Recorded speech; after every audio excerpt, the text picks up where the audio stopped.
Nous ouvrons maintenant la deuxième table ronde qui, toujours conformément à la tradition, est consacrée à la conjoncture politique. Madame, messieurs, merci d'être ici. Le rendez-vous avec la politique est toujours un moment très attendu des États de la France, car il y a dans l'âme de chacun de nous un Gaulois qui sommeille. De ce point de vue, la grande bataille qui pointe à l'horizon 2012 a déjà commencé, dès maintenant, même si nous n'en percevons que les tout premiers contours. Alors vous allez nous aider, bien sûr, à baliser la route de ces prochains 18 mois, mais même si nous nous offrons le droit de céder au poison et aux délices de la politique politicienne, notre objet principal est tout de même plus sérieux. Il s'agit évidemment de faire ressortir les faits structurants qui vont encadrer le gouvernement de notre pays durant les prochaines années et dont nous avons pu mesurer lors de sa première table ronde sur l'économie à quel point ce gouvernement s'annonçait complexe et peut-être même périlleux. Alors, pour éclairer notre voix, 4 ou 5 experts, formidable, la bonne nouvelle. Sophie Péder, tout d'abord, merci d'être à nouveau là pour la deuxième année consécutive aux États de la France. Vous êtes chef du bureau de The Economist à Paris, en poste à cette fonction depuis 2003. Vous avez écrit sur notre pays de nombreux ouvrages qui laissent à penser que vous le connaissez peut-être mieux que nous-mêmes, en tout cas avec un autre œil. Depuis l'an dernier, votre journal a jeté un sacré pavé dans la politique française, dont nous parlerons tout à l'heure. Votre hebdomadaire était un ardent supporter de Nicolas Sarkozy en 2007, mais désormais, ce dernier doit se demander, en se rasant le matin, si vous n'êtes pas sa pire ennemie ou sa meilleure ennemie. Au choix, c'est ce que nous verrons tout à l'heure. Dominique Régnier, vous êtes professeur à Sciences Po, directeur général de la Fondation pour l'innovation politique, la Fondapol, souvent présentée, mais avec quelques abus, comme proche de la majorité. Vous êtes surtout un spécialiste particulièrement reconnu de la question des extrémismes de droite et de gauche en France. Il y a fort à parier que cette connaissance fasse de vous un expert particulièrement recherché dans les 18 mois qui viennent, comme l'ont révélé un certain nombre de sondages récents. Ezra Souleyman, notre auditoire ne se doute pas du prix que revêt votre présence ici pour Denis Zervudaki et pour moi-même. Je crois qu'il y a plusieurs années que nous avons sollicité votre présence, jusqu'à présent à chaque fois en vain. C'est dire le plaisir aujourd'hui que nous avons à vous accueillir. Comme Suzanne Berger tout à l'heure, vous êtes le franco-américain de notre journée. Américain, vous l'êtes pleinement évidemment, de nationalité, mais aussi par vos activités. Vous êtes professeur de sciences politiques à Princeton, mais vous êtes aussi un peu français d'adoption, membre du conseil d'administration d'AXA et de celui de Suez Environnement, et vous êtes aussi membre du comité directeur de l'Institut Montaigne. La politique française et son gouvernement n'a pas beaucoup de secrets pour vous. Elle vous passionne tellement qu'elle vous passionne presque autant que la politique américaine. C'est d'ailleurs peut-être ce regard croisé dont nous bénéficierons tout à l'heure. Brice Teinturier, j'avais annoncé de façon elliptique votre présence tout à l'heure en introduisant Michel Didier. Vous êtes le deuxième recordman des États de la France, disposant du Grand Chelem. Les 5 éditions vous ont accueilli dans des fonctions toujours évidemment centrées sur la politique, qui est votre passion depuis quasiment votre culotte courte, votre première culotte courte. Cette année, vous vous êtes chargé néanmoins d'introduire un léger changement. Nous vous avions quitté l'an dernier avec la casquette TNS Sofres. Nous vous recevons aujourd'hui sous la casaque d'Ipsos. Vous êtes directeur général délégué pour la France depuis quelques mois de cet institut bien connu de nous tous. Ce qui compte pour nous néanmoins et le public des États de la France, qui apprécie toujours l'acuité de vos analyses politiques, c'est que vous soyez resté vous-même. Voilà, quelle que soit la casaque ou la toque. Et nous n'allons pas tarder à constater que c'est bien le cas. Enfin, Dominique Volton, qui est l'espoir de notre table ronde. Je ne sais pas si on a le droit de présenter un espoir tant qu'il ne s'est pas transformé en réalité. Je le présenterai donc tout à l'heure quand il arrivera. Dominique Volton est un sociologue des médias et nous verrons à quel point son œil peut être utile lorsqu'on parle en France de politique. Voilà, je me tourne enfin vers Christian Nibourel, président d'Accenture en France. chef d'entreprise qui évidemment ne fait pas de politique comme tous les chefs d'entreprise, mais qui néanmoins, comme tous ses pairs, adore ça. Et donc c'est très bien que ce soit lui qui préside cette table ronde. Même question que tout à l'heure à Tony Blanco, qu'est-ce que vous attendez de nos débats ? Moi je dirais Gilles d'abord, merci. Je pense qu'on pourra s'inspirer de la table ronde précédente. Moi j'avais énormément de questions, je pense que comme toute la salle, et j'aurais voulu participer au débat. Je me disais finalement, heureusement que je n'étais pas à cette table ronde, parce que quand j'ai vu, Gilles, l'énergie débordante de notre ami Philippe, dans l'état où je me suis dit que là, je risquais l'accident du travail. Donc j'ai préféré cette seconde table ronde. Enfin, pour la castagne politique, tu prends aussi des risques. Je prends aussi des risques. Alors moi, je suis impatient. Je suis impatient parce que je crois que la période qui s'ouvre devant nous, elle est à la fois excitante, mais aussi critique. Alors, excitante et critique parce qu'on va rentrer en période électorale et qu'on est à la veille d'une élection présidentielle en 2012, mais on oublie aussi peut-être parfois que cette élection, il y a aussi d'autres élections dans le monde. Ça sera aussi les élections aux États-Unis, ça sera aussi les élections dans un autre grand pays qui est la Russie. Alors peut-être une question, moi, qui peut émerger, c'est peut-être de dire est-ce qu'on sera capable, nous, de réfléchir la France de demain dans un environnement international où l'actualité s'invitera peut-être dans le débat. Alors critique parce que on a en face de nous un ensemble d'enjeux forts. On l'a parfois évoqué, mais ils sont là, on le voit tous les jours, le chômage des jeunes, le chômage des seniors, les problèmes de la dépendance, la cohésion sociale. Et puis, on l'a vu avec la table ronde de ce matin, la marge de manœuvre va être extrêmement faible, extrêmement étroite. Je crois que Hervé Lorenzi parlait de perplexité, parlait d'incertitude. Une sortie de crise lente et en convalescence, c'était plutôt Michel Didier. Toute la problématique de la dette. Est-ce qu'on sera capable de sortir dans cette marge de manœuvre forte du débat idéologique gauche-droite qui peut faire émerger les extrêmes comme on commence à le voir aujourd'hui, mais surtout, est-ce qu'on sera capable de trouver des solutions long terme?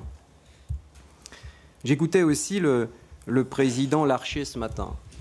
Alors, il disait qu'il recevait de plus en plus de lettres des Français. 1000 par mois. 1000 par mois. Et puis, il disait désarroi, désillusion, décertitude totale. 3D. Alors, je me disais, ça c'est un phénomène de masse. Et puis, je réfléchissais en vous écoutant ce matin, et je me disais, il y a eu quand même deux phénomènes importants de masse en France, dans les milieux populaires, dans le domaine du cinéma, avec deux succès populaires extrêmement forts, qui étaient pour le premier, alors je ne sais plus si je le dis dans le bon ordre, mais Les Hommes et les Dieux, succès populaire extrêmement fort, et puis un autre qui était, alors dans un autre domaine, Bienvenue chez les Ch'tis. Et quand on analyse ces deux films, alors moi je ne suis pas un sociologue, je ne suis pas un analyste, mais je disais finalement il y a trois choses que je ressortais. Il y a du sens, donner du sens, il y a de la solidarité, et puis il y a du souffle. Donc je me disais finalement par rapport au 3D du président Larcher, est-ce qu'une des solutions pourrait pas être les 3 S au travers de solidarité, sens et souffle? Quel sera le sens à donner à la politique et au débat politique? Quel sera le sens à donner à la France de demain pour avoir l'adhésion des Français, avoir l'adhésion de l'ensemble des acteurs politiques et économiques et sortir de cette crise? Ça, c'est peut-être une question que l'on peut aborder. Puis la dernière, puisqu'on va parler des médias, je me disais quel rôle dans ce débat la 4e puissance et la 5e puissance, donc le média, j'allais dire, de presse et la 5e puissance qui est Internet vont jouer. Quel va être ce face-à-face? Est-ce qu'il y aura une combinaison et pas une opposition entre ces deux puissances? Le tout savoir n'est certainement pas le tout comprendre. Comment ces médias vont pouvoir jouer leur jeu dans ce débat politique qui doit apporter des réponses, parce qu'encore une fois, la situation est critique. Nous avons 7 ans devant nous, 7-8 ans devant nous, alors jusqu'à 2020, puisque c'est l'horizon. On ne peut pas ne pas régler les problèmes qui sont en face de nous. Bien. Je répéterai, Christian, votre commande concernant les médias à Dominique Volton, que nous accueillons avec joie, que je présente en 2 mots. Vous êtes directeur de l'Institut des sciences de la communication au CNRS et un sociologue mondialement connu des médias. L'actualité récente en France et dans le monde, avec les affaires Wikileaks, a démontré une nouvelle fois que les mutations de la politique et les mutations des médias étaient deux danses endiablées dont les acteurs ne cessaient d'entremêler leurs pas. Votre métier consiste précisément à rechercher l'ordre qui peut se cacher derrière ce tourbillon. Nous vous entendrons donc avec appétit. Voilà, merci Christian pour ton introduction. Voilà comment nous allons procéder. D'abord, je compte évidemment sur Brice Teinturier pour dessiner le paysage politique global de la France en 2011. Il est le pendant de Michel Didier pour l'économie, c'est-à-dire à l'aube d'une campagne électorale politique en vue de laquelle l'ensemble des forces et des partis, à des rythmes variés, sont en train de se mettre en ordre de marche. Ensuite, comme je l'annonçais en introduction, je demanderai à Sophie Pédère de nous livrer son analyse du sarkozysme à travers l'histoire plus anecdotique, mais d'amour et de désamour que son journal entretient avec le président de la République. Ensuite, Dominique Régnier nous parlera d'une révolution qu'il désigne sous le terme presque déposé de révolution clandestine, ou comment les extrémismes et le populisme risquent de s'épanouir sur le terreau d'une politique qui ne pourra guère faire autre chose que mettre une nouvelle fois à contribution les classes moyennes. Avec Ezra Souleyman, comme avec Sophie Pédère, c'est l'œil de l'étranger que nous solliciterons. La France, qu'elle soit vue de droite ou de gauche, aspire à la fois à se réformer et à conserver son influence dans le monde, tout en conservant sa personnalité. Nous lui poserons tout simplement la question, y croit-il ? Enfin, nous conclurons les débats, comme je l'ai dit tout à l'heure à l'instant, avec l'intervention de Dominique Volton, avec qui nous nous interrogerons sur le fait de savoir si le monde de médias n'est pas en train de devenir, non pas un acteur, parce que ça a toujours été le cas, mais l'acteur principal de la politique française. Voilà. Alors, Brice, tu prends le micro et tu essayes de nous décrire et de mettre un tout petit peu d'ordre et de clarté dans un paysage qui en manque singulièrement au premier regard. Bonjour, je remercie Gilles de cette introduction, d'autant que quand nous nous sommes vus, il m'avait donné 3 consignes, qui ne sont pas tout à fait celles-là. Première consigne, tu as 8 minutes. Deuxième consigne, tu dois nous dire si structurellement Nicolas Sarkozy a ou non perdu l'élection présidentielle. Troisième consigne, tu peux développer une autre idée, à part celle-là. Donc, oui, c'est ça. Donc voilà. Non, mais c'était quand même le brief. Alors je tiens à le rappeler puisque j'ai travaillé à partir du brief et je vais essayer de répondre à ces 3 questions. Merci Dominique. C'est les mêmes. Tout à fait. Sur le tableau de la France, donc tel qu'il aurait pu être brossé, je vais donc passer très rapidement, d'autant que les 3D et les 3S me paraissent excellemment résumer les choses. Nous constatons effectivement cela dans nos enquêtes, une immense désillusion, un immense désenchantement, et en même temps une demande de sens, des mots qui reviennent en vogue mais qui sont lourds de signification, quête d'authenticité, quête de rassemblement, quête de vérité, quête de sens, etc. Mais donc, je vais essayer de ne pas centrer, puisqu'il n'y en a que 8 minutes, le propos uniquement sur ces éléments-là, et de répondre à la question qui m'avait été posée. Je voudrais rappeler d'abord un certain nombre d'éléments à propos de Nicolas Sarkozy actuel, et puis essayer de prendre un petit peu de distance pour savoir si effectivement, structurellement, il y a là quelque chose qui est déjà joué ou pas. Je vous rappelle qu'il peut y avoir des élections dont on dit à l'avance qu'elles sont jouées, au contraire qu'elles sont ouvertes. En 1995, par exemple, l'élection présidentielle était une élection fermée. La gauche ne pouvait pas gagner l'élection présidentielle de 1995. Nous le savions longtemps à l'avance, en raison des rapports de force politiques. La seule incertitude consistait à savoir, au sein de la famille de droite, qui d'Édouard Balladur ou Jacques Chirac allait l'emporter. Bon, ici, je vais essayer de vous montrer à la fois que Nicolas Sarkozy part avec de gros handicaps et en même temps que nous sommes dans le cadre d'une élection ouverte. Alors, les handicaps, vous les connaissez, je pense, pour la plupart. Je les rappelle très brièvement. En termes d'indicateurs d'opinion aujourd'hui, on est à 35% de jugements favorables, ce qui est historiquement bas. Les intentions de vote qui ont été réalisées, même très longtemps à l'avance, nous donnent plutôt un Nicolas Sarkozy systématiquement battu, ça varie suivant le candidat socialiste, mais malgré tout qui est plutôt systématiquement battu. On rappelle d'ailleurs à ce propos souvent que les sondages d'opinion et les intentions de vote réalisés longtemps à l'avance se sont systématiquement trompés sur celui qui allait l'emporter, et c'est vrai, on omet simplement dans ce rappel, on omet simplement de dire que longtemps à l'avance, les sondages donnaient effectivement Valéry Giscard d'Estaing gagnant et qu'il a perdu, ou Édouard Balladur gagnant et qu'il a perdu, ou Lionel Jospin gagnant et qu'il a perdu. Et que donc les personnalités au pouvoir étaient données gagnantes et qu'elles ont perdu, et que là nous avons un sondage, ou des sondages, qui nous disent que le président au pouvoir est plutôt donné perdu longtemps à l'avance. Donc on ne peut pas simplement relativiser ces indicateurs en disant de toute façon les sondages se sont toujours trompés sur qui va l'emporter, parce que la situation fondamentalement n'est pas la même.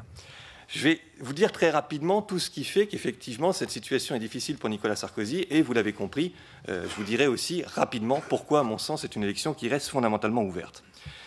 On a souvent fait le parallèle avec la situation de Valéry Giscard d'Estaing, et pour plein d'éléments, pour beaucoup de choses, ce parallèle est assez exact. Comme Valéry Giscard d'Estaing, Nicolas Sarkozy va aborder la séquence présidentielle dans la pureté d'un bilan qui ne sera pas dilué par une cohabitation. Nous n'avons pas connu cette situation depuis 1981. À chaque fois, que ce soit en 2002 ou en 1995 ou en 1988, nous avions eu une phase de cohabitation qui avait dilué les responsabilités. Ce n'est pas le cas, il faut donc revenir à la situation de Valéry Giscard d'Estaing.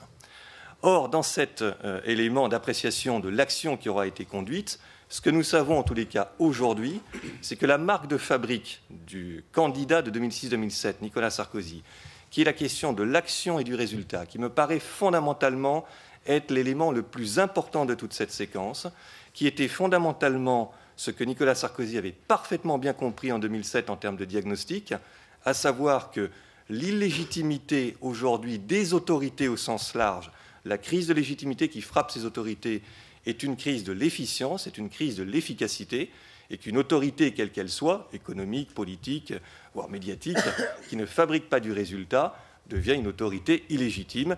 Et on assiste alors, ce que nous avons vu dans la société française, à la montée des transgressions. Quand il n'y a plus de légitimité des autorités, il reste les transgressions.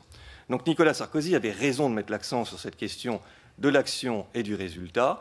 Or, ce que nous voyons aujourd'hui dans les enquêtes, c'est qu'aux yeux des Français, la question du résultat est loin d'être acquise. Bien au contraire, ils ont le sentiment que la situation ne s'est pas améliorée, voire qu'elle s'est détériorée, et que les résultats ne sont pas au rendez-vous. Donc c'est un premier handicap lourd, encore une fois, dans la perception qu'on aura d'une action parfaitement pure en termes de responsabilité. Le deuxième élément qui est important, un peu là aussi comme Valéry Giscard d'Estaing, c'est qu'il y a aujourd'hui un éclatement de l'alliage des droites et du centre que Nicolas Sarkozy avait su faire en 2007, qui semble aujourd'hui considérablement fragilisé, un peu comme la majorité de Valéry Giscard d'Estaing avait été considérablement fragilisée entre le RPR et l'UDF. Troisième élément, comme Valéry Giscard d'Estaing, il y a une cristallisation sur la personne qui ne joue pas en faveur du président de la République actuellement. Il y a également, pour certains, une contestation du mode d'exercice de la fonction présidentielle, un peu comme Valéry Giscard d'Estaing avait voulu la moderniser et avait heurté à l'époque les franges les plus conservatrices de son électorat. Et puis, vous le savez, même si sur le premier tour, on voit bien, et ça c'est un élément positif pour le président actuel, qu'il y a un socle qui est toujours là, vous avez des réserves pour un second tour qui sont aujourd'hui très peu suffisantes, notamment avec un Front national, mais Dominique en reparlera, dont les matrices de report aujourd'hui ne sont pas très favorables au président de la République, ou en tous les cas moins que ce qu'elles pouvaient être pour le candidat de la droite dans le passé. Donc toutes ces raisons pourraient plaider pour dire oui, structurellement, on est là face à une situation d'élection présidentielle a priori fermée. Alors je ne le crois pas pour, là encore, 3 ou 4 raisons rapides et qui ne correspondent véritablement pas, faites-en moi le crédit, à une prudence de sondeur qui voudrait garder le système ouvert. De temps en temps, je me suis beaucoup mouillé, on peut le dire, sur certaines choses, trompé ou pas, mais en tous les cas, si je pense que l'élection reste ouverte, c'est pour des raisons qui me paraissent importantes. La première, naturellement, c'est qu'on ne passe pas de la popularité au vote de manière mécanique. Là aussi, vous le savez, l'élection présidentielle, c'est un choix comparé, ce n'est pas un jugement sur une personne, c'est un choix entre 2 individus, voire davantage, et c'est une projection dans l'avenir. Donc nous allons avoir des choses différentes, très probablement, a fortiori quand le candidat socialiste n'a pas encore été désigné, et a fortiori quand il y a une mécanique comme les primaires, dont nul ne sait en réalité si elle va produire des effets positifs pour le candidat socialiste ou au contraire des effets délétères dans une campagne interne qui pourrait l'affaiblir plus que le renforcer. Donc il y a là une incertitude qui est très importante. Il y a un deuxième élément qui est aussi très important, contrairement au parallèle qu'on peut établir avec Valéry Giscard d'Estaing, c'est que les Français ont déjà essayé la gauche, alors qu'avec Valéry Giscard d'Estaing, depuis 23 ans, la droite était au pouvoir et donc la gauche pouvait susciter une espérance. Aujourd'hui, nous ne constatons pas dans nos enquêtes un parti socialiste ou des candidats socialistes qui susciteraient une forte espérance, un réenchantement potentiel, une crédibilité forte. Ça peut venir, ça pourra peut-être venir, ce n'est en tous les cas pas le cas aujourd'hui et nous ne sommes plus dans ces phases, je crois, de réenchantement et de désenchantement successifs, j'y reviendrai. Troisième élément, et qui me paraît le plus important, si ma grille de lecture est juste, à savoir que c'est la question de l'action et du résultat qui est la question fondamentale, qui prime sur tout le reste, il y a, me semble-t-il, dans l'action conduite aujourd'hui par le Président de la République, des éléments qui lui permettront, au moment de la campagne électorale, d'objectiver qu'il a fait un certain nombre de choses et qui n'étaient pas des choses anodines. La réforme des retraites, la réforme territoriale, la lutte contre le rabotage des niches fiscales, la réforme de l'université, etc., etc. Je ne sais pas, nous ne savons pas si ces éléments seront perçus comme tels par les Français, s'ils seront perçus comme des changements profonds, comme des changements positifs. Aujourd'hui, c'est loin d'être le cas. Je constate simplement que factuellement, il y a là des éléments qui peuvent permettre d'objectiver une action réformatrice au moment d'une campagne, ce qui n'était pas forcément le cas de certains autres candidats. Et puis enfin, mais vous le savez, et Dominique y reviendra très probablement, la France fondamentalement aujourd'hui est inquiète, désillusionnée, et nous aurons probablement aussi une problématique autour de la protection, et peut-être que le candidat Nicolas Sarkozy pourra incarner à ce moment-là cette protection. Donc en résumé, par rapport à la première demande, nous avons un candidat président fondamentalement affaibli aujourd'hui par rapport à nombre de ses prédécesseurs, mais une élection qui, je crois, réellement reste ouverte. Alors, comme il me reste 2 minutes et demie normalement et une idée, je voudrais juste vous dire quels sont les deux schémas sur lesquels je pense qu'il faut réfléchir et travailler pour cette séquence présidentielle qui s'ouvre. Il y a une première hypothèse qui est l'hypothèse du désenchantement massif des Français. Le réenchantement de 2007 n'aurait été ou n'aura été qu'une parenthèse. D'ailleurs, dès les législatives, l'abstention s'est à nouveau mise à progresser. On est dans un contexte, je vous l'ai dit, de déception à l'égard de l'action conduite, d'inquiétude. La crise, et c'est très important en 2008, avait suscité des espérances sur un monde d'après qui pourrait être différent. Les Français aujourd'hui nous disent « ce monde n'a fondamentalement pas changé, il n'y a pas plus de régulation ». Et au contraire, les citoyens ont de moins en moins de pouvoir. Donc tout cela plaide pour un scénario, j'ai envie de dire, classique, connu, qui mécaniquement pourrait favoriser une abstention élevée, la montée des extrêmes, aussi bien de l'extrême gauche que de l'extrême droite, un contexte d'opinion et d'argumentation qui se fera beaucoup, ça a déjà commencé, sur la question du protectionnisme, de la critique des élites, de la critique de l'euro. Et j'ai envie de dire, on serait à ce moment-là dans un scénario connu et qui mécaniquement fait monter ce type de réponse. Et puis un deuxième scénario qui est peut-être moins souvent évoqué et qui me paraît, moi, tout aussi important, qui est de dire que nous sommes véritablement à la fin d'un cycle, un cycle qui aura duré une trentaine d'années et qui concerne la question de la mondialisation et de la réactivation du volontarisme politique. Finalement, Nicolas Sarkozy, en 2007, est, je crois, le dernier président de la République qui arrive à réenchanter le politique à travers l'idée de solutions nationales. C'est avec des valeurs, c'est en travaillant plus qu'on arrivera à s'en sortir, c'est la France qui se lève tôt, et finalement, il donne aux Français, il réactive devant les Français quelque chose qui avait été fait en 1995 par Jacques Chirac, en 1997 d'ailleurs aussi par Lionel Jospin, etc., etc. On peut remonter le film à chaque élection, en 1981 par François Mitterrand. Il réactive l'idée du primat du politique et du volontarisme, quand on veut, on peut, l'énergie, etc., etc. Or, aujourd'hui, les Français, et c'est ça la radicale nouveauté, me semble-t-il, ont intégré la mondialisation. Les indicateurs que nous avons sur la façon dont ils perçoivent la régulation aujourd'hui nous montrent qu'ils nous disent, après la crise, après les tentatives de régulation, que ce qui gouverne les choses, ce ne sont pas les gouvernements, ce sont bien davantage les marchés financiers, les multinationales, les organisations mondiales. Alors c'était déjà le cas depuis longtemps, ça montait, mais ce qui est important, c'est que c'est aujourd'hui totalement intégré. Une fois, ça vient après beaucoup de promesses ou d'espérances sur le monde d'après, sur un monde plus régulé. Ils ont donc intégré, je crois, en tous les cas une partie d'entre eux, que nous ne nous en sortirons pas par des solutions purement nationales. Et c'est ce qui explique, je crois aussi, la montée en puissance dans l'opinion, que je prends non pas comme un indicateur prédictif, mais comme un symptôme de personnalités comme Dominique Strauss-Kahn, ou comme, dans notre dernier baromètre Ipsos Le Point, Christine Lagarde, qui tous les deux, on a beaucoup commenté le 27% de Marine Le Pen, mais il y avait des choses, je crois, très intéressantes dans cette vague-là, incarnent une forme de crédibilité internationale sur les enjeux de la mondialisation.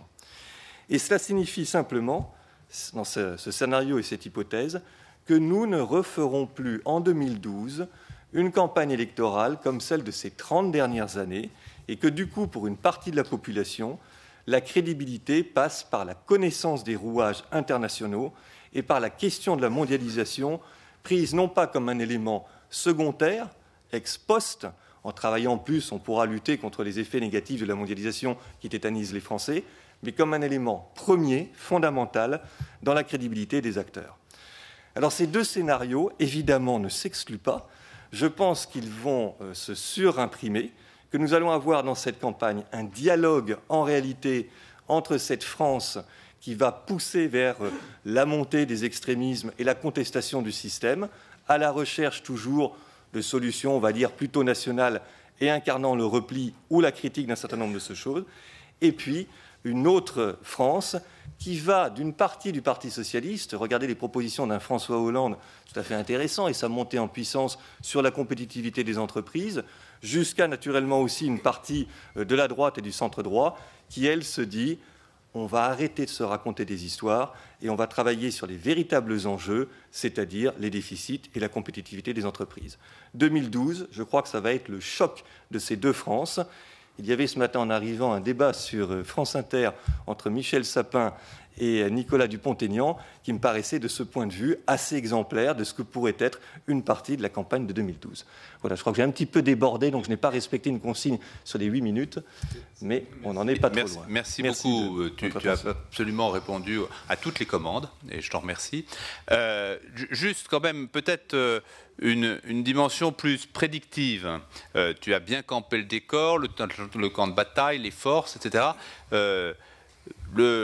Oui, il est mal parti et non, c'est pas complètement foutu pour lui. Ça se synthèse comment chez toi? Si tu avais à faire un pronostic, parce qu'on en est tous là, hein, même en sachant la fragilité de ces pronostics, tu dirais quoi? C'est tout à fait extraordinaire parce que à 17 mois de l'élection, on ne cesse de dire que les pronostics n'ont aucun sens, mais malgré tout, ils ne lâchent pas l'affaire. Je croyais avoir un peu... oui, mais Michel Didier, lui, il a pris un pari sur la croissance. Alors, c'est pas plus simple. Non, mais je vais répondre. Je vois très bien comment un Nicolas Sarkozy pourrait et devrait, à mon avis, remonter dans la zone des 47-48% en cours de campagne. Je ne vois pas encore très bien aujourd'hui, je ne sais pas si je le verrai, comment il passerait de 48 à 51%. Mais quand vous êtes dans la zone des 48-51%, vous êtes dans la zone de la campagne électorale, de ces impondérables. On ne sait pas ce qu'il peut se passer sur des éléments régaliens, même si la question de la sécurité aujourd'hui est très largement derrière les enjeux économiques et sociaux pour les Français. Et c'est ça qui crée la zone d'incertitude. Alors, je crois que là, je suis assez clair en tous les cas. Non, mais tu es toujours très clair. Mais c'est mon rôle aussi d'essayer de t'emmener encore plus loin. Deuxième question. À partir du moment où tu nous montres, et c'est, je crois, ce qu'il faut retenir de très important dans ton propos, c'est qu'on est dans la montée en puissance d'un choc de deux France assez différentes, mais qui sont elles-mêmes chacune en train de prendre de l'ampleur et de la puissance. Est-ce que ça rend crédible un second tour qui serait incarné par deux personnes qui n'incarnent qu'une de ces deux France? Autrement dit, est-ce qu'on peut penser à un second tour Strauss-Kahn-Sarkozy, pour dire des noms précis, alors même que eux-mêmes, tous les deux, sont tenants de la première France de la deuxième France que tu nous as décrite, c'est-à-dire celle qui commence à comprendre le poids des contraintes de la mondialisation, la nécessité des réformes, etc., etc. C'est effectivement une question qui découle mécaniquement de ce scénario. C'est du coup, si on a ces deux clivages qui vont se mettre en place autour de la mondialisation notamment et de la crédibilité des acteurs par rapport à la mondialisation ou par rapport à des logiques de repli, est-ce que le clivage gauche-droite d'un candidat socialiste face à un candidat UMP a encore du sens? Bon, malgré tout, je crois que oui. C'est-à-dire qu'aujourd'hui, je pense que nous aurons un second tour qui devrait opposer un Nicolas Sarkozy à un candidat socialiste plutôt qu'aux idées qui ont déjà germé sur un 21 avril à l'endroit, à l'envers, etc., etc. Alors, on en reparle du Front National parce que Dominique, qui est un grand spécialiste de ces questions-là, nous scrutera cette question peut-être de façon complètement. Merci beaucoup, Brice. C'était tout à fait intéressant. Tu pourras évidemment réintervenir dans le débat. Alors, on va encore parler un petit peu de Sarkozy, parce que quand même, ça compte, et parce que c'est le chef de l'État, et parce que dans la campagne qui s'ouvre, je pense qu'il n'y a pas beaucoup de doute sur le fait qu'il sera candidat.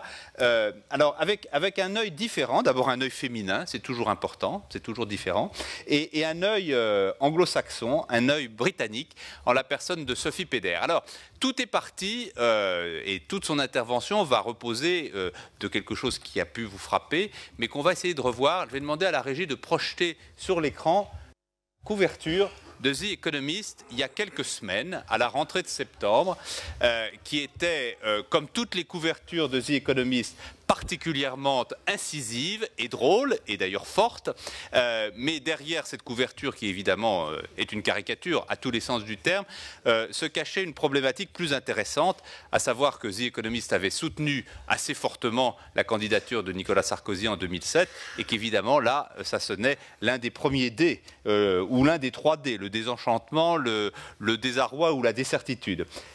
Alors, ça vous a valu beaucoup d'ennuis, cette couverture, Sophie? Quelques-uns. Merci, Gilles.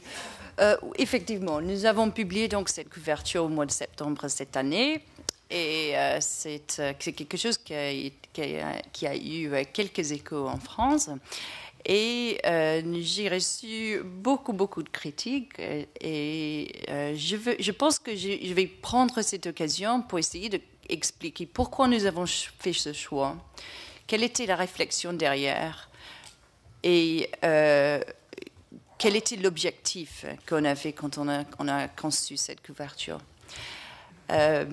Gilles a parlé d'un désamour entre The Economist et Nicolas Sarkozy. Moi, je ne vois pas les choses exactement comme ça. Notre point de départ avec cette couverture, c'était un constat. Et le constat était un désamour entre les Français et le président. C'était le président qui a rétréci d'abord dans les yeux des Français. Évidemment, le Incredible Shrinking President, on ne parlait pas de l'homme, on parlait à la fois le désamour des Français pour le président et l'idée que c'est ces ambitions réformatrices qui ont rétréci. C'est ça, surtout ça, qui nous a frappés. Et pour comprendre ça, il faut revenir un peu en arrière et regarder un peu l'homme de 2006, fin 2006, début de 2007, qui est tellement séduit, évidemment les Français parce que vous l'avez élu, mais également les étrangers, surtout dans le monde anglo-saxon. Surtout parce que quel était l'homme qui a tellement frappé les esprits à l'étranger à l'époque. Et pourquoi c'était quelqu'un dans lequel nous avons peut-être trop, je ne sais pas, peut-être trop investi des espoirs pour un vrai changement de la France. Donc cet homme de 2006 ou 2007, c'était quelqu'un qui osait dire à l'époque ce que très peu d'hommes politiques disaient, c'est-à-dire qu'il y avait des vraies faiblesses dans le modèle français qui avaient empêché une performance satisfaisante de l'économie française qui a, pendant les 10 années précédentes, le PIB, la croissance de PIB en France était au-dessus de la moyenne dans les pays de l'OCDE.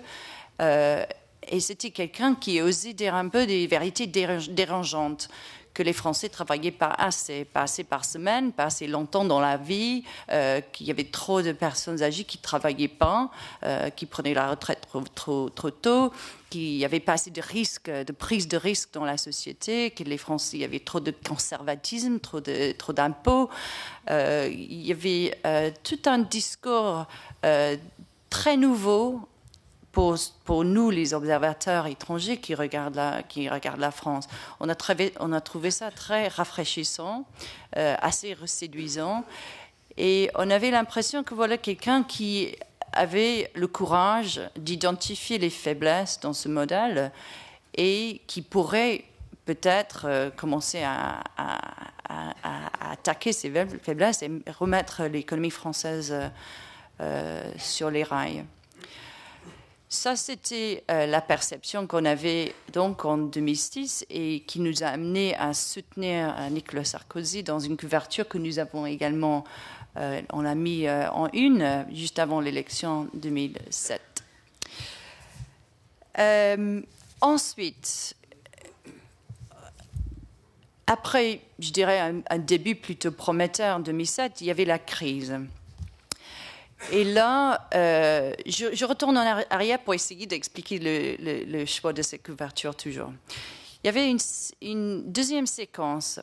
Après la séquence réforme, un homme de réforme de 2007, il y avait la crise. Et là, pendant cette période qui a démarré en 2008, nous avons constaté un changement total du personnage. C'était quelqu'un dont le discours était surtout orienté vers des attaques sur le capitalisme, les attaques sur les profits, les attaques sur la spéculation. C'était quelqu'un qui ne cherchait plus à concilier les Français avec la mondialisation, qui cherchait plus à faire passer le message que la France doit changer, doit s'adapter, que le monde change, on ne peut pas juste fermer les portes et imaginer que les règles qui appliquent à tout le monde n'appliquent pas à la France. C'était pas du tout ce message que Nicolas Sarkozy passait. Il semblait avoir retrouvé presque les habits d'un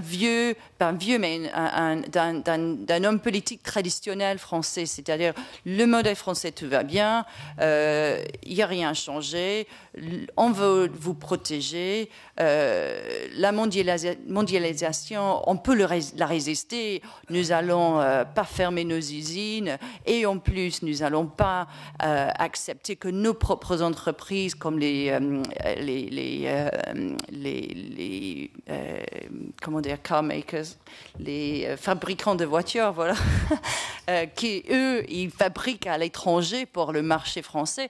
Donc presque un rejet total de l'idée de la concurrence et un message qui était, à notre sens, tout à fait en discordance avec le message de 2006-2007. Et pendant cette crise, qui était un moment difficile pour tout le monde. Et bien sûr, la priorité était la gestion de la crise, c'était plus la réforme de la France. Mais on avait l'impression que Nicolas Sarkozy était conforté par l'idée que, par le fait que la croissance en France, la France a résisté plutôt mieux que les autres pays à la crise. Donc il y avait quelque part une idée confortante dans le fait que la crise était moins forte en France qu'ailleurs. En Allemagne, en Grande-Bretagne, nous avons vécu une crise beaucoup plus grave qu'en France. Et là, donc, le fait que le modèle social français résiste bien pendant une crise, à cause de tous les facteurs qui ont été cités tout à l'heure, comme les stabilisateurs automatiques, comme un facteur fort et efficace, qui a facilité le fait que l'État soutient la demande, tout ça a conforté cette idée que tout va bien, il n'y a rien à changer, et finalement, le mot réforme a presque disparu des discours du président. Alors, il faut qu'on accélère un tout petit peu. Je vais accélérer, donc, à cet été, que nous avons cherchait à passer un message. C'était pas du tout, la conception n'était pas hostile. On voulait pas attaquer Nicolas Sarkozy. On voulait pas être violent avec lui. C'était plutôt. J'espère quelque part que vous avez vu dans cette image un peu d'humour. Oui. C'était pas. L'idée, c'était pas hostile. C'était presque un regret. Pourquoi? Où est passé cet homme de 2006-2007? Et est-ce qu'il ne pourrait pas revenir? Donc, pour être très, très rapide, je pense que c'était justement avant la réforme des retraites. Et notre souhait, c'était presque aller jusqu'au bout. Ne s'arrêtez pas, ne prenez absolument pas cette idée d'une pause. Il avait commencé à parler d'une pause dans la réforme, qu'après la réforme de retraite, tout était fini, que c'était la fin. Et nous avons voulu, ce que nous cherchions, c'était de faire passer ce message, d'essayer de l'encourager, de continuer, de retrouver un peu le discours d'avant, réformateur, et de continuer avec cette réforme. Est-ce que vous avez été entendu? Parce que là, la couverture a 4 mois. Depuis, il y a eu un remaniement. Depuis, il y a eu la réforme des retraites. Depuis, il y a eu un programme de réforme qui a été annoncé pour conduire jusqu'à la fin du quinquennat. Est-ce que ça vous rassure? Je pense que ce qui a changé certainement, c'est que Nicolas Sarkozy ne parle absolument plus d'une pause dans les réformes. Et ça, c'est rassurant, c'est plutôt encourageant. Parce que justement, avant l'été, c'était soit une pause, c'était soit un virage social. Il n'a pas les moyens pour un virage social à cause de l'état des finances publiques. Mais je pense que là, je me flatte absolument pas, c'est pas à cause de notre couverture, mais je pense que quelque part, quelque chose a changé et est-ce qu'il pourrait les mettre en place, d'autres réformes, ça c'est une autre question, mais au moins le discours semble être beaucoup plus orienté vers 18 mois utiles et de changement plutôt que 18 mois de pause et comme si tout va bien, il n'y a rien à Donc vous ne publieriez pas la même couverture aujourd'hui? On ferait peut-être autrement. Mais c'est pas avec un regret, parce que justement, le timing de cette couverture, c'était bien avant les réformes de la retraite. Et n'oublions pas que c'était pas évident que ça allait passer. Ce qui s'est passé, c'était pas évident que cette réforme allait passer. Est-ce que vous voyez plus généralement de la France, et pas simplement de son président, dans la ligne de ce que disait Brice tout à l'heure, à savoir qu'il y a quand même une France qui est en train d'évoluer et qui aspire au changement et qui, du coup, d'une certaine manière, est en phase avec les idées que vous-même vous soutenez dans votre hebdomadaire. Vous la sentez, cette France montée Oui, je pense que ce qui me frappe avec cette réforme de la retraite, c'est que, en tant que journaliste, c'est que nous avons beaucoup suivi, on a fait beaucoup d'articles, les médias étrangers ont beaucoup suivi tout le bruit et toutes les manifestations et tous les blocages pendant la réforme. Mais ensuite, ça s'est passé et le calme est retourné et on a l'impression que ça a été accepté quelque part. Sinon, il n'y a pas de manifestation. Est-ce qu'il n'y a pas quelque part une espèce de majorité presque silencieuse qui accepte la réforme et qui ne manifeste pas et qu'on ne voit pas et qu'on n'entend pas et qui pourrait accepter plus qui fait? Et qui, le cas échéant, pourrait s'abonner à The Economist. Alors, il y a quand même un personnage dont on ne parle pas sur cette couverture et dont on n'a pas parlé. C'est quand même la femme du président qui est royale là-dessus. Vous avez eu besoin de l'afficher. Pourquoi? Parce qu'elle fait une révérence formidable à la reine d'Angleterre quand elle est à Buckingham ou Je pense que ça fait partie de sa marque de fabrique à l'étranger. Ils sont un couple, ils sont aperçus comme ça. À chaque fois qu'ils voyagent à l'étranger, le voyage en Inde étant un bon exemple, ils sont deux. D'accord. Et donc, ça fait partie de sa marque à lui, c'est sa femme également. Voilà, ils sont. C'est pour représenter justement cette marque de deux personnes. Enfin, en publiant ce genre d'image, vous concevez quand même que vous n'êtes pas absolument pour la paix des ménages, hein? Bien, merci Sophie. On y reviendra certainement, mais je pense que c'était intéressant d'avoir cette vision-là. On parlait à l'instant de majorité silencieuse. Vous, Dominique Régnier, vous allez nous parler de révolution clandestine. On n'est pas forcément loin en termes de concept. Qu'est-ce que vous mettez sous ce terme et en quoi vous pensez que ça constitue une grille d'analyse pertinente pour la situation politique française actuelle? Alors, merci. Je m'inscris d'abord dans le droit fil de ce qu'a dit tout à l'heure Brice sur la fin d'un cycle. J'ai la même analyse que Brice à ce sujet. Je crois aussi que nous sommes à la fin d'un cycle. Mais je fais l'hypothèse que ce cycle va se terminer dans les 10 années qui viennent. Ça peut être 7, ça peut être 8, j'en sais rien du tout. C'est en gros la décennie qui vient. Mais qu'il va y avoir beaucoup de perturbations et que nous ne sommes pas encore entrés dans le début des perturbations. Je parle de l'aspect politique. Tout à l'heure, nous avons bien écouté nos amis économistes et tout ce qu'ils ont dit va d'une manière ou d'une autre passer dans la politique, puisque nous n'avons plus réellement là un système d'options, mais plutôt un système d'obligations, de contraintes, désormais considéré, je crois, unanimement comme impossible à ignorer. Cela a été fait antérieurement. Nos prédécesseurs ont ignoré des contraintes qui sont aujourd'hui impossibles à contourner. Donc c'est une situation inédite de ce point de vue-là. Et je précise, Brice l'aurait dit s'il avait eu plus de temps, mais je précise que l'élection de 2012 sera la première élection présidentielle sur fond de crise de système. Il y a déjà eu une crise économique en 1974, mais il restait encore un levier considérable qui était l'endettement public. Et c'est, dans un pays comme la France, c'est un levier majeur pour gouverner ou bâtir des programmes. En 2012, pour la première fois, ce levier, je crois, ne fonctionne plus, sinon marginalement. Et donc, il y a une situation véritablement nouvelle, à mes yeux en tout cas. Ça marque la fin d'un cycle, je veux le redire rapidement une fois de plus, mais, me semble-t-il, avec une phase de perturbation possible. Bon, ce n'est pas de la prévision, hein, c'est vraiment de l'analyse. Je vais accentuer un petit peu le côté, je dirais, pessimiste, pour essayer de fournir un argument. Hein. Je ne voudrais pas apparaître comme exagérément sombre. Donc simplement, c'est par choix, je vais exagérer un peu le côté pessimiste de l'analyse. Alors le premier système d'explication, c'est ce que j'appellerais la crise des puissances. Je parle ici du cas français, je ferai 2 ou 3 remarques à propos de l'Europe.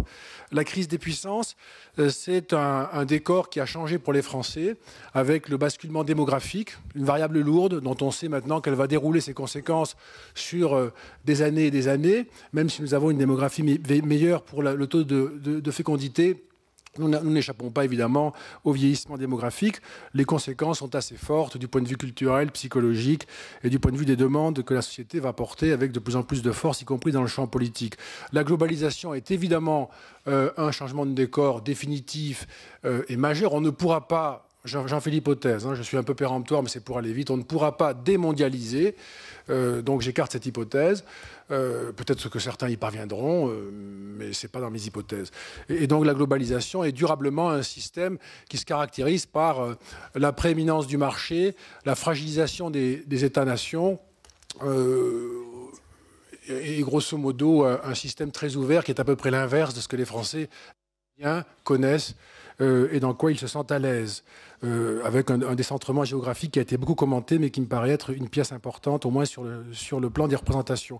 Les finances publiques, ça a été dit ce matin, c'est un enjeu majeur, évidemment. Les finances publiques ne sont plus la ressource sur laquelle on a pu, pendant très longtemps, compter pour essayer de faire tenir l'ensemble du système. C'est un élément que j'ajoute ici en termes politiques. La crise des finances publiques est une crise de la puissance publique. Ce sera perçu comme tel. L'explication consistant à dire, avec raison, nous ne pouvons plus nous payer ceci ou nous payer cela, est une façon de dire, nous ne pouvons plus. Nous sommes impuissants. C'est une crise de la puissance publique. Et puis, bien sûr, la crise actuelle de l'Union européenne, qui n'a pas démérité autant que parfois on l'entend, qui bricole, qui invente ce qui n'avait pas été prévu, qui ne réagit pas si mal que cela. Mais enfin, la situation est compliquée. Ça dépasse d'ailleurs mes compétences s'agissant de l'euro. Mais en termes de perception, les Français peuvent avoir le sentiment aujourd'hui que cet échelon supérieur contre lequel ils avaient accepté d'abandonner une partie de l'échelon national, n'est pas au rendez-vous. Et si les Français constatent d'un côté que la puissance publique nationale n'est plus ce qu'elle était et que la puissance publique européenne, décidément, n'est pas ce qui avait été promis, ils se retrouvent suspendus comme individus dans un monde globalisé, ce qui fait beaucoup pour des Français. Même si l'individualisme est très fort en France, la situation me paraît compliquée du point de vue politique. Et donc ils ne l'accepteront pas. Ils ne l'accepteront pas. Il faudra leur présenter une puissance publique capable et, si possible, en prise avec le désir collectif, la volonté collective, en prise avec les mécanismes électoraux. Je dirais ici, mais simplement de manière très rapide, chaque jour qui passe, je deviens vainement d'ailleurs plus hostile à l'élection présidentielle comme système. Je pense que c'est un élément clé du problème français. C'est une promesse de puissance. Élire au suffrage universel le chef de l'État qui dispose du feu nucléaire, je fais exprès de répéter cette formule quasi magique, qui donne toute l'idée de la toute-puissance, hein, pour constater invariablement ensuite à quel point la toute-puissance est empêtrée dans les difficultés de gestion ordinaire, et ce ne sont pas des paroles méprisantes, c'est très compliqué de faire passer des réformes qui sont pourtant très utiles, et c'est très difficile d'avancer dans ce domaine-là, et sans doute Nicolas Sarkozy s'y est-il mal pris, mais il n'a pas manqué de volonté, et il faudra en avoir plus qu'il en a eu si quelqu'un le remplace pour avancer plus vite, ce n'est pas donné à coup sûr. Donc il y a une situation assez paradoxale qui est que nous avons probablement le pays le plus éloigné culturellement, je dirais, de ce que devient la globalisation, en tout cas à ce jour, et en même temps le pays qui dispose du système politique, le seul, hein, qui élit vraiment un chef au suffrage universel vraiment direct, le peuple tout entier, le peuple français, donc c'est quel peuple, hein, et qui du coup va constater presque chaque année davantage le caractère discutable de ce pouvoir qui est placé entre les mains du démos. Et du coup, je pense à un procès structurel fait au système politique, et plutôt l'idée que les élites ont trahi plutôt que le démos s'est trompé. Le deuxième élément après la crise des puissances, je serai plus rapide là-dessus, c'est la crise économique et financière, c'est l'aspect conjoncturel et non pas structurel, qui est un accélérateur, je dirais, de la crise politique, un accélérateur, je crois, spectaculaire aujourd'hui. Je voudrais dire ceci de manière très, très simple. La crise que nous vivons, crise économique, crise financière, crise européenne, est par définition pour les Français une crise de la compétence des élites. Ils sont peut-être les Français excessifs, ils ont peut-être tort de le penser ainsi, mais c'est comme cela qu'ils le voient. Si nous sommes en crise, c'est que ceux qui nous gouvernent n'ont pas été capables. Et donc cette situation de crise alimente par elle-même un discours d'illégitimité ou d'incompétence des élites, qui est évidemment un discours très souvent irrecevable intellectuellement, mais qui ne s'en propage pas moins. Et je pense que la situation conjoncturelle favorise beaucoup ce discours. Il y a deux personnes politiques qui, cette année, ont explicitement revendiqué, l'une par l'écrit, l'autre... ça fait 8 minutes, excusez-moi. Voilà, mais je viens de l'entendre. Une par écrit, l'autre à la télévision récemment, ont revendiqué leur inscription dans le populisme. C'est d'un côté Jean-Luc Mélenchon par écrit, dans son livre au titre très clair, qu'ils s'en aillent tous. Il s'agit de vous tous d'ailleurs, mais restez encore un peu. Jean-Luc Mélenchon n'est pas là. Et Marine Le Pen, il y a une semaine, à l'antenne, répondant à une question d'Arlette Chabot, expliquant qu'effectivement elle était populiste, si ça signifiait aller au-delà de la droite et de la gauche, ce qui renvoie à quelque chose que tout à l'heure évoquait Brice dans son exposé liminaire. Voilà donc la situation, une crise, je dirais, des êtres, des institutions, des puissances, une crise des moyens dont ces êtres peuvent disposer par la crise économique et financière, et un état non pas simplement de défiance. Si vous me permettez une seconde, je fais une référence à une étude que la fondation dont j'ai la charge, Fondation pour l'innovation politique, vient de réaliser avec la Sofres, mais au plan mondial, auprès de 32 700 jeunes âgés de 16 à 29 ans dans 25 pays sur 5 continents. On va rendre public les résultats bientôt le 18 janvier. On mesure bien la singularité de la défiance, la géographie de la défiance. C'est très clair. Il y a une défiance beaucoup plus forte en Europe que dans le monde. La confiance, elle est dans le monde qui émerge, vous ne serez pas surpris. La défiance, elle est très forte en Europe. Elle est encore plus forte en France. Mais il n'y a pas que de la défiance en France. En France, la caractéristique la plus forte, c'est la cohabitation d'une défiance forte et de ce que j'appellerais un état généralisé de suspicion, ce qui ne me paraît pas être la même chose, avec une espèce de procès permanent, extrêmement sévère, qui est plus qu'un déficit de confiance. Et puis, pour terminer avec mon propos, simplement dire ceci. Il y a plusieurs forces qui jouent aujourd'hui en faveur de ces forces protestataires, qu'on peut appeler populistes. On n'a pas le temps d'entrer dans le détail, le vocable est compliqué, peu importe. Mais disons des forces protestataires. Il y a ici à prendre en compte un climat européen. Je n'ai pas le temps, j'en conviens. L'Europe, mais je voudrais dire un point important, l'Europe aujourd'hui se met au régime protestataire. Les élections auront lieu aux États-Unis en 2012, oui. En France, oui, mais aussi en Autriche. Et il n'est pas impossible que l'extrême droite soit majoritaire en Autriche en 2012. Ça n'est pas impossible aujourd'hui. Il y a une vraie poussée. Et si je vous dis que la poussée se fait aussi hors de l'Union, mais en Europe, en Norvège, pays qui n'est pas frappé par les mêmes difficultés économiques que nous, en Suède, vous l'avez vu récemment, au Danemark, en Finlande, ou encore aux Pays-Bas, comme on l'a beaucoup commenté, c'est pour vous dire que même l'Europe qui s'en sort, et parfois très bien, les Scandinaves s'en sortent remarquablement bien, absolument, même l'Europe qui s'en sort voit progresser un vote protestataire. Pourquoi ?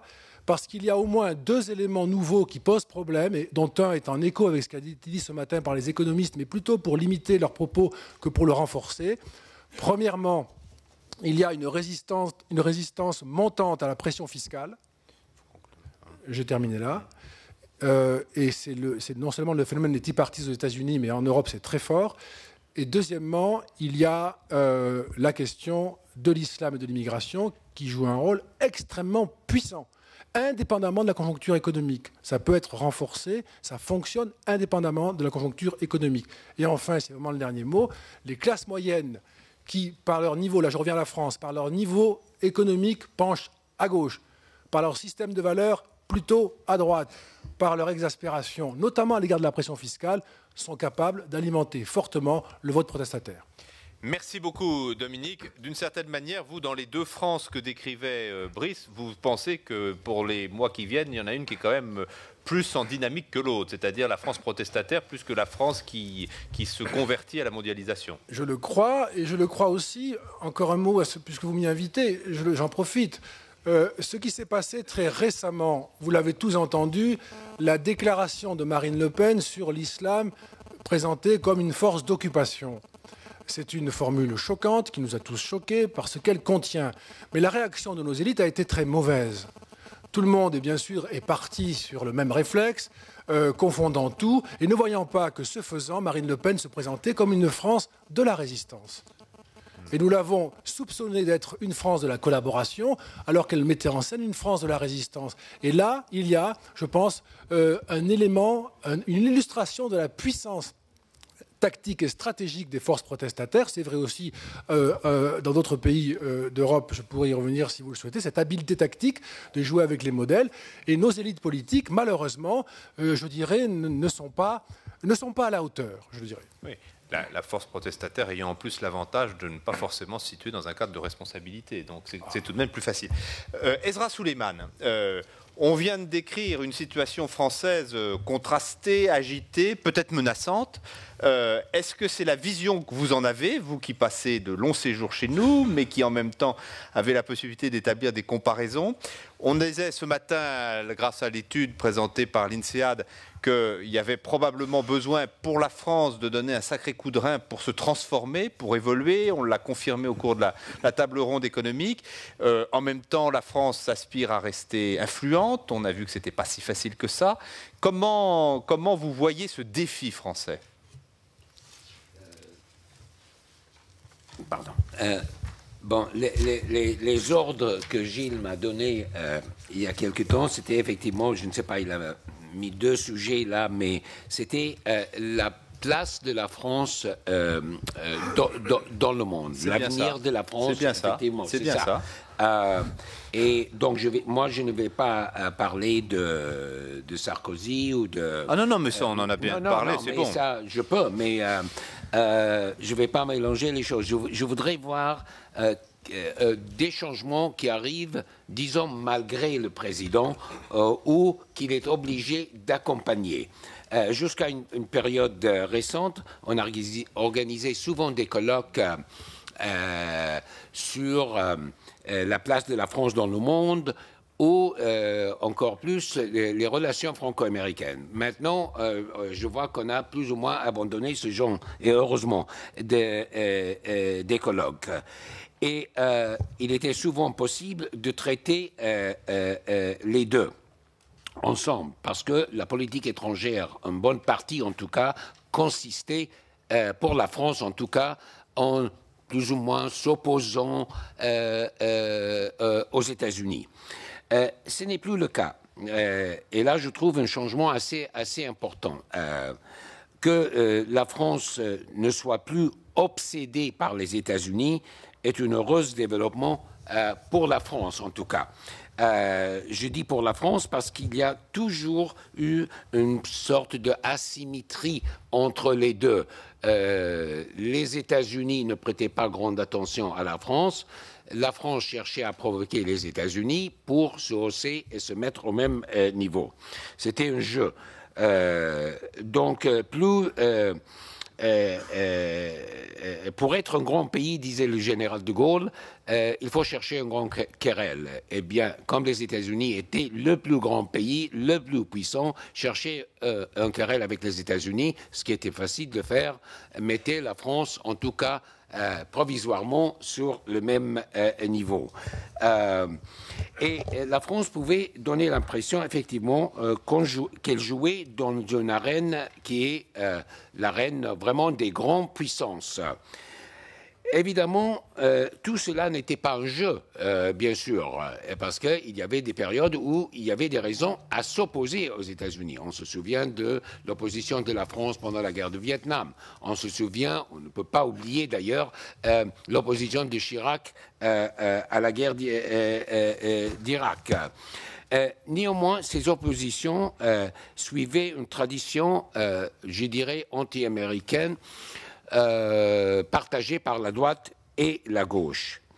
Et à chaque fois, d'ailleurs, qu'il y a eu une opposition d'un président, que ce soit de gauche ou de droite, il y a eu une unité dans le pays, c'est-à-dire le débat était écarté.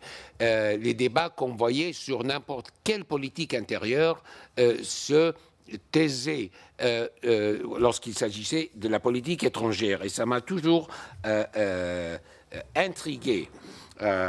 Il suffit de regarder, par exemple, l'opposition du président Chirac à la guerre d'Irak. Il est devenu non seulement un héros mondial, il est même réussi à devenir un héros en France, ce qui lui est jamais arrivé pendant ses 2 ans au pouvoir. Il me semble que cette longue tradition, peut-être, est en train de prendre fin, pour 2 raisons principales. Les deux, je pense, sont liés à ce que Dominique vient d'appeler la crise de puissance. D'abord, la France confronte des sérieux problèmes, non seulement économiques qu'on a évoqués ce matin, des politiques qu'on vient d'évoquer, mais même d'identité. Elle est obligée, au lieu de trouver des distractions comme elle faisait dans le passé, par la recherche de grandeur, de trouver des solutions réelles et durables. Cette adaptation se fait très lentement. C'est à peine percevable, mais ça se fait néanmoins. On reconnaît donc que les problèmes de la France n'avaient pas pour cause telle ou telle politique américaine. La réalité actuelle oblige la France à faire face à une réalité objective et pas à ce qu'ils imaginaient être la réalité. Je sais que les Français soit n'y croient pas, soit préfèrent le monde imaginaire que le monde réel. Ça, c'est quelque chose que Tocqueville a toujours dit, d'ailleurs à plusieurs reprises. La deuxième raison est que la situation de l'Amérique a changé également. Ayant été le pays le plus puissant, voire impérial après la Deuxième Guerre mondiale, après la chute du mur de Berlin et l'effondrement du communisme, les États-Unis étaient devenus pour une toute petite période la seule superpuissance. Je vais vous demander d'accélérer oui. un petit peu votre présentation. D'accord, rapidement. Et d'ailleurs, elle est obligée maintenant, et elle sera obligée encore plus demain, de s'occuper d'elle-même. Donc, elle est devenue moins attractive, si je puis dire, comme cible pour la France. Vous vous souvenez les mots de Chirac qu'il a dit: pour réussir dans la politique étrangère, c'est très facile pour moi. Je vois ce que les Américains font et je fais le contraire. Et tout cela ne résout pas pour autant le problème de la France, la position de la France dans le monde. Car la France reste tiraillée entre la tentation de jouer solo, de jouer parmi les grands, de se croire très grand aussi, et obligé en même temps de coopérer avec d'autres instances, que ce soit l'Union européenne, que ce soit les G20, les G8, et pour résoudre les problèmes plus graves qui confrontent la France, et ce qui confronte la France confronte aussi ses partenaires. Son ambivalence envers l'Europe était toujours due à son attachement à une forme de gaullisme, la grandeur, l'exportation des valeurs, les valeurs universelles, etc. Et la crise économique, à mon avis, l'a obligée à accepter le rôle européen qu'elle est appelée à jouer. Et sans elle, et sans l'Allemagne, qui pourrait jouer ce rôle? Peut-être la France va-t-elle trouver sa grandeur en Europe. C'est ce que, en fait, je pense. En tout cas, le pays devient plus réaliste, j'allais dire plus sage. D'abord, elle reconnaît que son salut ne vient pas en s'opposant aux États-Unis, en cherchant une grande querelle, comme avait conseillé le général. Deuxièmement, elle reconnaît qu'elle peut rester un pays de puissance moyenne et de jouer un rôle constructif, de deuxième plan, si je puis dire. Troisièmement, elle laisse derrière elle cette arrogance dont elle a toujours été accusée, la provocation, l'indignation, les déclarations intempestives qui ne servaient à rien. Deviendra-t-elle le pays qui revient et qui sauvera de ce que Gorbatchev a appelé la Maison Europe? Sa grandeur viendra-t-elle d'un rôle de ce que j'appellerais une subordination heureuse? Ça n'a jamais été son rôle du tout. Des choses beaucoup plus étranges se sont arrivées. Et cela constitue un changement de taille pour la France. Dans la crise, je trouve que la France a trouvé un peu de sagesse, si je peux me permettre de suggérer ça. C'est une bonne conclusion. Merci beaucoup, Esra. Vous voyez que les points de vue sont contrastés. Peut-être que le fait de prendre un peu de recul permet de reprendre un peu plus de confiance. Mais enfin bon, le but de ces journées, c'est évidemment un kaléidoscope. Je vais donner maintenant la parole à Dominique Volton. Les médias français, on sait qu'ils sont en crise, dans une crise grave. Et néanmoins, on ne peut pas s'empêcher de constater un renforcement de leur rôle, une évolution de leur rôle, une transformation de leur rôle dans le débat politique. Et dans ce débat politique que nous venons de décrire, comment vous voyez justement leur fonction? Merci. Bon, les médias ne sont pas indépendants d'un contexte et je vais dire 3 mots sur les 3 éléments de contexte et après je reviendrai sur les médias. La première chose qui m'intéresse, moi, c'est le décalage croissant, et ça ne concerne pas seulement la France, mais aussi, puisqu'on y est, le décalage croissant entre la révolution de l'information, qui permet que nous ayons tous accès à un nombre incalculable d'informations de toute nature, Donc ce décalage entre cette révolution de l'information qui en fait dure depuis les années 70-80 jusqu'à maintenant et les incertitudes croissantes de la communication. C'est-à-dire que plus il y a de messages, moins ça marche. Et on n'avait pas prévu ça. On avait quand même prévu tous depuis le XVIIIe siècle que plus il y aurait d'informations, plus il y aurait de communication. Et naturellement, pour la politique, ça joue aussi. C'est-à-dire qu'il y a beaucoup d'informations, il y a beaucoup d'interactivité, beaucoup d'expressions, il y a beaucoup de Wikileaks, etc., ce qu'on veut. Puis on s'aperçoit que ça ne marche pas mieux la communication, parce que justement, plus il y a d'informations, plus les différences sont visibles. Et c'est la question théorique, moi, qui m'intéresse, c'est-à-dire que l'incommunication augmente proportionnellement au volume d'informations qu'on produit et qu'on distribue les uns les autres. Donc, c'est-à-dire que la grande question politique de demain, c'est évidemment la question de la communication, qui n'est jamais une question technique, mais qui est une question politique qu'on peut résumer de la manière suivante. On sait de plus en plus de choses les uns sur les autres, on n'a pas grand-chose à se dire parce qu'on n'est pas d'accord, on n'a pas de vision commune, il faut quand même cohabiter parce que c'est la grandeur à la fois de la communication que d'arriver à s'engueuler pour éviter de se tuer, ce qui est quand même récent dans l'histoire du monde, et aussi arriver à cohabiter, parce que c'est la définition de la démocratie, on accepte pendant un certain temps 50% des gens dirigent en attendant que 50%. Donc ça, c'est la première chose qui va jouer naturellement sur la question du statut de la presse, avec l'émergence d'un personnage bizarre qui s'appelle vous et moi, qui s'appelle le récepteur, et qui fait que nous sommes de plus en plus critiques puisque nous voyons de plus en plus de choses. Une des questions théoriques qui me hante depuis des années, c'est qu'est-ce que ça change quand tout le monde sait tout et tout le monde voit tout? Et c'est la première fois dans l'histoire de l'humanité que tout le monde sait tout le monde voit tout. Et on n'a aucune idée des conséquences. On pense que c'est pas grave, etc. Moi, je pense que c'est compliqué et que c'est un superbe sujet de recherche pour des années, pas seulement pour les journalistes, mais évidemment pour les politiques aussi, évidemment pour l'opinion publique, évidemment aussi pour les élites. La deuxième chose, c'est que une bonne partie des causes des critiques vient quand même d'une profonde déception à l'égard de la mondialisation, parce que ça a été perçu quand même et vendu et discuté avant la chute du mur pendant des années quand même comme étant un projet politique, la mondialisation. C'était l'ouverture, c'était la fin de la guerre froide.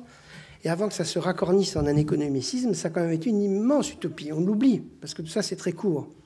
Mais on a dit, bon, ok, quand même, c'est l'ouverture en dehors des discours marxistes, la plupart. Et en fait, c'est devenu un économicisme. Et finalement, ça s'est terminé dans une tragédie de crise financière en 2008. Et je pense que ces efforts qu'ont bien voulu faire des dizaines de millions d'individus en France, en Europe, pour finalement s'ouvrir. En fait, le monde s'était déjà beaucoup ouvert. Hein. Quand on dit ouais, les sociétés sont conservatrices, elles ne bougent pas. Moi, je suis en désaccord total. Anthropologiquement, tout ce que les pays d'Europe ont changé en 50 ans, c'est gigantesque. On a même beaucoup trop changé de choses. On a touché à des équilibres anthropologiques dont on ne sait pas du tout ce que ça va donner. Donc, quand on dit en permanence les sociétés sont conservatrices, il faudrait absolument qu'elles se réforment, bah, j'ai envie de dire, tâchez de voir la vitesse de réforme et de mutation et de révolution et de contradiction dans le monde, pas seulement chez nous, mais ailleurs en 70 ans. On est fou d'être aussi rapide. Et en plus, quand on présente la mondialisation comme étant l'horizon télénomique pour finir dans un effondrement financier, avec en plus les financiers qui nous disent que tout ça c'est terminé alors qu'on n'a même pas commencé de payer les conséquences économiques et surtout sociales de ça, et que tout le monde sait tout le monde voit tout, on a là des causes radicales d'hostilité. Donc avant de parler de la remontée des extrêmes, je crois qu'il faudrait quand même regarder l'immense colère, et elle est immense et silencieuse cette colère contre l'échec du capitalisme financier. Et ça, c'est mondial. Et encore une fois, tout le monde sait tout le monde. Donc je crois que ça, c'est un facteur structurel qui n'a rien à voir avec, si je puis dire, qui n'est pas les extrêmes de droite et de gauche s'y remontent. Il faut aussi voir les causes historiques. Et troisième dimension, quand même une déception et une crise de confiance à l'égard pas seulement des acteurs politiques, à la limite, c'est ceux qui sont, je pense, les moins en cause. Parce que finalement, c'est eux qui ont le travail le plus difficile. Parce que les politiques dans le monde, c'est quand même la question de la paix et de la guerre. On l'oublie toujours, mais c'est une responsabilité écrasante. L'élection plus la paix et la guerre. Une déception vis-à-vis du monde des médias qui est explosé. Et je pense une déception, une crise de confiance silencieuse vis-à-vis des élites, qui, à mon avis, ne sont pas forcément à la hauteur de ces mutations qui ont été présentées comme étant un progrès pendant 30 ans avec la mondialisation et dont la colère est grande. Donc voilà, je pense, un contexte qui se joue pas seulement sur la France, mais qui joue aussi en France, parce qu'on a quand même une vision plus intellectuelle des choses. Alors sur le comportement des médias, il y a une crise qui n'est pas spécifique à la France, mais qui est embêtante, c'est que la confiance à l'égard des médias et surtout des journalistes continue de baisser. Alors il y a plusieurs causes, avec la presse française, presse écrite, radio, télévision. On peut mettre les sites Internet dedans, c'est pas fondamentalement différent. C'est vrai qu'il y a une tradition, avec quelques avantages et quelques inconvénients, d'une proximité du monde des médias trop forte du point de vue à l'égard du politique. Du politique et de l'ensemble des élites économiques et financières. Mais enfin, c'est vrai que cette déception à l'égard des médias est de plus en plus forte. Et moi, une des raisons que j'y vois, c'est justement le décalage entre cette vitesse de l'information et cette concurrence que les médias se font entre eux jusqu'à Wikileaks, présenté comme étant un progrès de la démocratie. Je vous rappelle qu'on va quand même très loin dans les contresens. quand même. Hein. C'est-à-dire que les médias ont été les premiers à dire c'est formidable, il faut qu'on en refasse encore parce qu'on n'en fera jamais assez. Donc ce buzz médiatique, cette bulle dans laquelle le monde médiatique s'enferme avec le monde technocratique et le monde politique, à mon avis, accentue une coupure réelle avec le reste d'une société, pas plus idiote ici qu'ailleurs, qui voit tout et qui sait tout, et qui n'a pas du tout la même perception de la réalité. Et je crois que l'effet de bulle, qui n'est pas récent, s'accentue par l'augmentation du nombre des médias, s'accentue par l'augmentation du nombre des nouveaux médias, s'accentue par la vitesse de circulation de l'information, par cette logique de l'immédiateté du court terme. Donc je pense que ça, c'est une crise profonde, une cause profonde de crise à l'égard de la confiance vis-à-vis des médias. La deuxième chose, c'est que sur cette tragédie, de cet échec actuel du modèle de mondialisation qui s'est caricaturé dans la crise du capitalisme financier, le fait que les médias dans leur ensemble ne soient pas capables de prendre de plus de distance de ça, c'est quelque chose qui accentue la défiance. Et un troisième facteur de cette défiance, c'est que il n'y a pas assez, on ne souligne pas assez, là je suis un peu en désaccord avec un certain nombre de petits camarades, je trouve qu'un pays comme la France ou comme l'Angleterre ou comme l'Europe en général, nous n'avons pas... Non, je vais le dire autrement. La tragédie de la victoire de l'information fait que nous n'avons plus de culture historique. Il n'y a plus de philosophie de l'histoire. Il n'y a pas de grande culture historique qui s'oppose. Et donc les conflits théoriques se ramènent à des conflits d'analyse de conjoncture sur 4, 5, 7 ans. Or, des vieux pays comme l'Europe, et Dieu sait si ce sont des pays sophistiqués intellectuellement, culturellement, technologiquement, oui, pour l'instant, l'Europe traverse une petite phase un peu difficile. Enfin, aucune partie du monde n'a essayé de faire ce qu'on fait, c'est-à-dire de cohabiter à 27, avec 26 langues, tant de haine et tant d'indifférence. C'est-à-dire que ce que fait l'Europe depuis 1950, c'est la plus grande aventure politique qui ne s'est jamais réalisée. Et naturellement avec les Européens qui n'en sont pas fiers. Comme toujours, on ne sait pas l'histoire qu'on fait. Mais au lieu de prendre de la distance, de faire du comparatisme, de s'inscrire dans la longue durée, de réintroduire la problématique de la culture, de l'histoire, on est beaucoup trop sur du court terme. Je parle seulement des élections. Et donc quand vous faites perdre la vision historique, avec les conflits de philosophie d'histoire qu'il y a derrière, vous ne donnez pas à des peuples, quels qu'ils soient, aux opinions publiques, des moyens d'accrocher des imaginaires, d'accrocher des utopies, de sortir du calendrier du court terme. Et je pense que ce n'est pas seulement la responsabilité des médias, c'est aussi la responsabilité des élites. Les politiques, eux, ils font ce qu'ils peuvent. Ils sont face à un monde dangereux, ils n'arrêtent pas de se rencontrer pour éviter les catastrophes. Et je dis ça de manière absolument laudative. Mais ceux qui encadrent le spectacle du monde, ou ceux qui ont la vision d'en donner un sens, là je pense qu'une des raisons pour lesquelles une espèce de tassement de confiance, c'est qu'il n'y a pas de perspective historique, il n'y a pas de perspective comparative, il n'y a pas de perspective utopique, et il n'y a pas de vision positive. Et par exemple, quand on prend... Moi, j'ai été élevé au biberon de nos défauts français incapables d'exporter, etc. Je prends des exemples simples dont on ne parle jamais, les capacités de nos entreprises du CAC 40, la capacité qu'on a à gérer dans la mondialisation. Moi, je voyage énormément dans le monde, énormément. Je vous garantis que dès que vous sortez de l'Europe et de la France, vous vous apercevez qu'un petit pays de 63 millions d'habitants, bon, eh ben, en gros, dans l'enfant, ils se débrouillent plutôt pas très mal. Les médias n'en parlent jamais sur nos forces à l'extérieur, à l'exportation et pas seulement. Sur la question essentielle de la démographie, qui a été évoquée comme ça, c'est le plus grand mystère anthropologique, la démographie. Mais quand un pays fait des gosses, ça veut dire une immense confiance en lui-même. Donc il peut dire toutes les enquêtes d'opinion, on n'a pas confiance, c'est tous des pourris, on va tous dans le précipice, mais si un peuple continue à faire des gosses, ça veut dire quelque chose. Et on fait des gosses avec les Français et avec les immigrés. D'ailleurs, les deux dans les mêmes proportions. Ce qui veut dire qu'on n'a quand même pas intérêt à s'en débarrasser si facilement parce qu'ils rendent service à la démographie qui est, comme chacun sait, la principale des causes de la puissance historique. Mais c'est important, la démographie. Jamais de bonnes informations.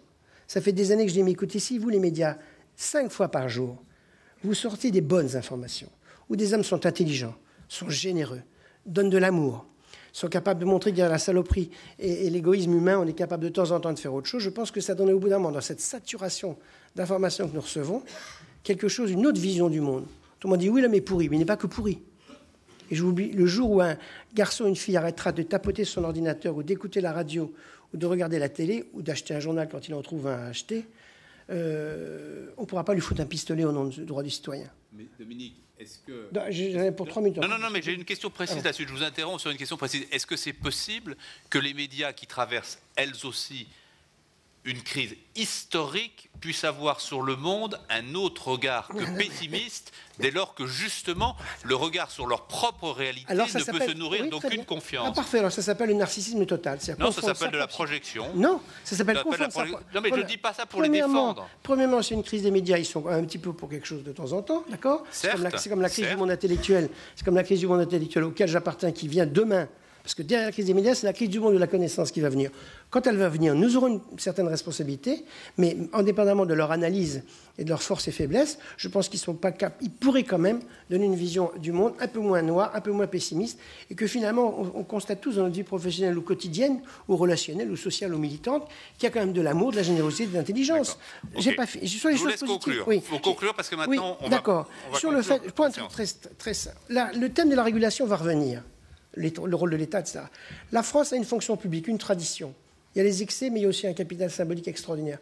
Pourquoi on n'est pas capable d'expliquer ça dans la construction de l'Europe et dans le reste du monde? Autrement dit, un petit pays comme le nôtre a en portefeuille énormément de compétences professionnelles et ne le fait pas. Dernier problème, qui ne touche pas seulement à la presse, mais elle a une responsabilité parce que c'est elle qui parle à longueur de journée.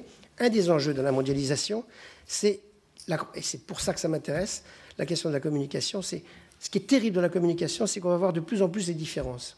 Donc l'autre, on va de moins en moins le supporter parce qu'il n'a pas notre couleur, notre odeur, notre système philosophique, nos religions. Donc la haine de l'autre, le racisme, le populisme ne va cesser de croître. Donc un des enjeux politiques mondiaux, c'est est-ce qu'on va être capable de faire passer en acte le respect de la diversité culturelle ou bien est-ce qu'on va revenir à ce que l'homme sait très bien faire depuis des dizaines de siècles, c'est-à-dire prendre un bouc émissaire et taper sur les Arabes, sur les Juifs, sur les immigrés, etc. etc. Et face à cette question qui est qu'est-ce que c'est que la tolérance? Qu'est-ce que c'est cohabiter avec des gens qui nous apportent énormément de choses, mais qui ne sont pas soi-disant français d'origine et de souche? Là, il y a un enjeu d'information, de connaissance et de communication. Et ce que je veux dire par là, c'est qu'il faut sortir du microcosme des raisons pour lesquelles, pour comprendre pourquoi, en définitive, il y a une crise de confiance. J'ai 2 minutes de retard, pas plus. Ouais. Il y a une crise de confiance à l'égard des médias, c'est parce qu'ils ne font pas d'autre travail que de s'enfermer dans un buzz médiatique. Et la manière dont ils se sont tous auto-félicités de cette erreur tragique qui s'appelle Wikileaks est un bon exemple de cet enfermement. Wikileaks, ce n'est pas la leçon de démocratie. C'est un site qui vole des données, qui essaie d'en avoir la caution avec les journaux du monde entier, qui sont très contents de dire qu'on est des vrais génies, qui mentent au nom du droit de l'information du citoyen. Et comme je dis tout le temps aux médias, si jamais on volait vos données à vous, quand vous êtes en train de vous concentrer, de vous fusionner, de vous vendre, et que vous faites une omerta totale, et que après vous faites un petit communiqué, la Repubblica vient d'acheter ou de revendre, etc. Là, je pense que la logique des médias serait folle furieuse, parce qu'ils ne supportent pas comme tout le monde. Donc la négociation, le secret, ça fait partie de la vie publique, et donc par conséquent, voler des données et considérer que ça, c'est un progrès de la démocratie, c'est un contresens total qui fait qu'au bout d'un moment, la légitimité médiatique va être attaquée. Et je finis sur ce dernier point. Nous courons, le monde des médias, le monde de la politique et hélas le monde de la connaissance, courons de manière complètement folle derrière le progrès technique en matière de communication. On croit que plus les choses vont vite, plus elles sont vraies, plus elles sont... Et nous allons crever de cette idéologie de la vitesse.